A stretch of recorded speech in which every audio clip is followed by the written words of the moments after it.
Howdy, this is Mackenzie Franklin from SideGame LLC here in Colorado Springs, Colorado. Today we're doing a very unique list where we're talking about Corn's top 5 favorite board games. It's an idea that I just couldn't get out of my head and I wanted to share with you. If you haven't subscribed to the channel already, please make sure that you do. It is the best way to help us grow. And for those of you already subscribed, thank you so much for the continuous support. Let's talk about Corn's top 5 favorite board games. Now before we begin, if you haven't met Corn, she's this sweet little princess here. Her full name is Goblin Princess Cornelia Franklin, but we call her Corn or Corn Dog for short. She's the mascot of SideGame LLC, and we're so blessed to have this one in our family.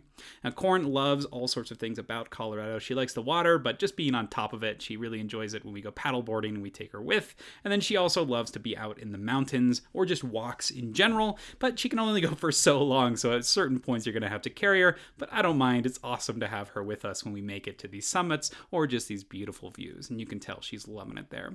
She also loves her snacks when it comes to things like pup cups or things from Dutch Bros. And of course, another activity Corn loves is being able to play board games with us. Now, most of the time, this just means that she's hanging out with us, on top of us while we're playing. You can see Kingdom Death Monster in the background there, but she also enjoys being a part of the unpackaging process whenever we get new games. She loves punch boards and being able to gnaw on them, and that leads us to our first honorable mention, Corn and basically any legacy game.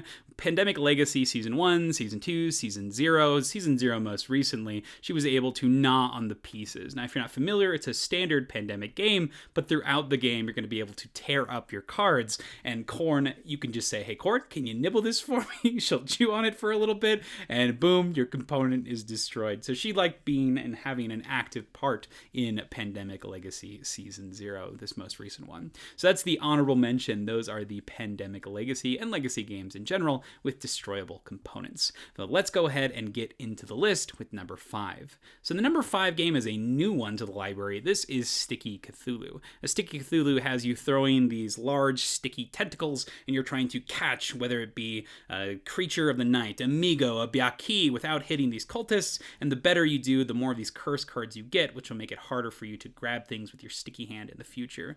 Now, the reason Corn loves this so much is pretty obvious. I think the way it works is you throw these on the table, and a lot of the times the little characters will fall on the floor, and that means that there are little tentacles that are slapping onto the floor, and that means Corn is able to try to gobble them up as well. Now, Corn is actually an amazing dog when it comes to board game components. She will not chew any pieces. She doesn't chew any cardboard or anything like that unless you give it to her. You say, okay, this is okay for you to eat, go ahead and chew on that. But if there's a tentacle that's being thrown on the ground, I think it's triggered something in her where she thinks that she gets to play and it looks like one of her chew toys. So I think she's just excited to grab onto the tentacle. So quickly realize that. And so Sticky Cthulhu is not one that gets played when we're around Corn. But she loves it. She loves that she gets to participate. And hopefully she can catch one of those sticky tentacles. So that's number 5. That is Sticky Cthulhu. Corn's number 4 is Crokinole. This is a flicking game where you're going to be using your pucks, trying to hit them into the center of this circular ring. You're trying to reach a certain threshold, getting it into the center to earn additional points. And the board state is constantly changing as things are moving around, and there's a requirement that you always hit an opponent's piece if there's one present on that main game board. It's such a cool game, but Corn's favorite part about this game is the way the game sounds and the way the pieces move. This is when she's kind of intent just watching, and when it happens, she's intently looking, being able to see all of the different pieces moving. I think it's a pretty cool phenomenon, and the fact that she is so engaged in what's happening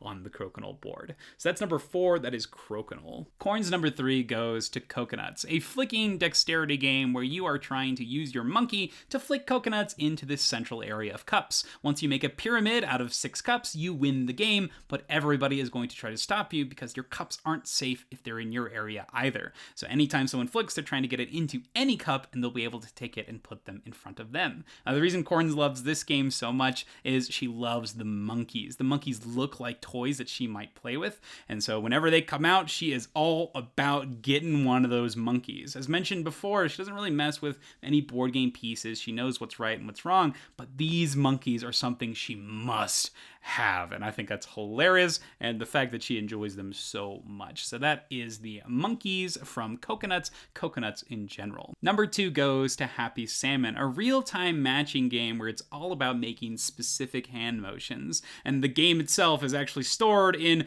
basically a toy. So you've got an actual salmon and then a bunch of decks of cards for the different players inside of it. Now when you play, you're trying to match Pound It, Happy Salmon, High Five by doing the corresponding things. The Happy Salmon is this real weird one. Pound It, High Five, switcheroo, you switch places. And when you play, you're actually going to stand in a circle. So everybody is standing, they're talking, they're shouting. It sounds like a school of salmon as everybody is doing the actions and then throwing their cards on the floor. Now, Corn loves this because this is just so much energy in such a small amount of time, and Corn can feel like she is participating. And if she can actually participate, because she sometimes becomes an obstacle, because you got to make sure you don't mess with her when she's in the middle trying to be a part of it. And so if you switcheroo and move places, you got to avoid her. It is so funny. I love how excited she gets when this game comes out and that she can actually participate, and she joins in with that shouting. Oh my gosh, it's kind of insane. So that is Happy Salmon number 2. But Corn's number 1 is Throw Burrito. Now this is one that she has found recently that she loves. This is essentially the game of spoons. You're going to be drawing cards from a deck and trying to discard them into discard piles to try to collect a bunch of the same types. You're doing this as fast as you can. Once you get matching sets, you put them in front of you, and some of these sets will allow you to go basically play a small little game of dodgeball where you're throwing burritos at one another. And if the game ends when a certain number of these burrito brawls happen, and then you count up your points based on how many of those matching sets that you got. At the very end, you'll have one final duel to determine the winner, and it has to do with those burritos. There's also an avocado one. Now the burritos, if you take a look at them, they are these squishy, light things, so if you do get pelted by one, it doesn't really hurt. So I love that they've found this material that is just fun. So it's okay. You can get hit in the face by this and not feel in pain. And that's pretty awesome.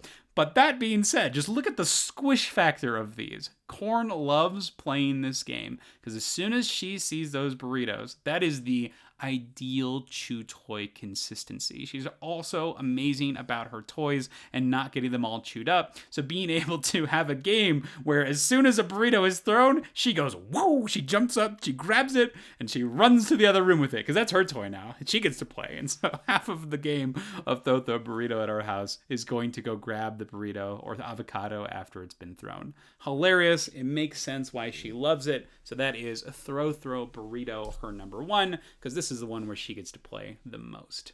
Very good, Corn. Does that make sense? Do you agree? So she's just been passed out this whole time next to me.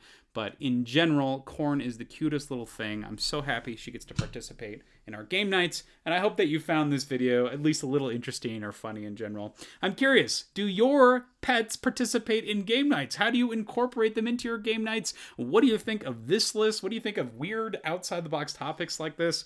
I thought it was a fun video to make. I just got to hang out with my buddy here, and we got to talk about some board games. Thank you so much for watching SideGame Strong.